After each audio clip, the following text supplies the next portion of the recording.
Israeli হামলার জবাবে Iran পাল্টা হামলা চালিয়েছে। শনিবার ইসরায়েলি সেনাবাহিনী জানিয়েছে, ইরান থেকে নিক্ষেপ করা ক্ষেপণাস্ত্র ইসরায়েলের দিকে আসছে এবং দেশের বিভিন্ন এলাকায় সাইরেন বাজানো হয়েছে। সাধারণ মানুষকে হোম ফ্রন্ট কমান্ডের নির্দেশনা মেনে চলার জন্য আহ্বান জানানো হয়েছে।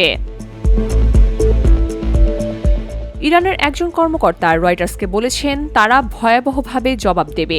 ইরানের পার্লামেন্টের জাতীয় নিরাপত্তা কমিশনের প্রধান ইব্রাহিম আজিজি সামাজিক মাধ্যমে সতর্কবার্তা দিয়েছেন, আমরা আগেই সতর্ক করেছিলাম, এখন পরিস্থিতি নিয়ন্ত্রণের বাহিরে চলে গেছে।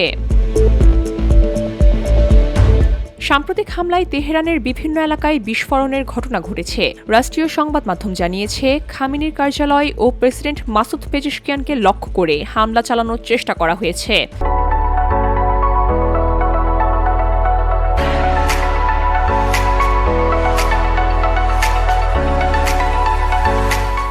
ISNA জানিয়েছে, তেহরানের বিভিন্ন এলাকায় ঘন কালো ধোঁয়া দেখা গেছে।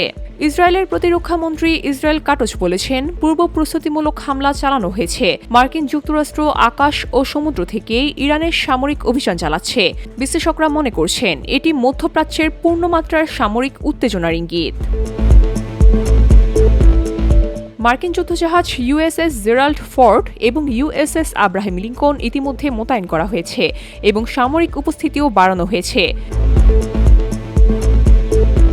VOD Bangla news desk.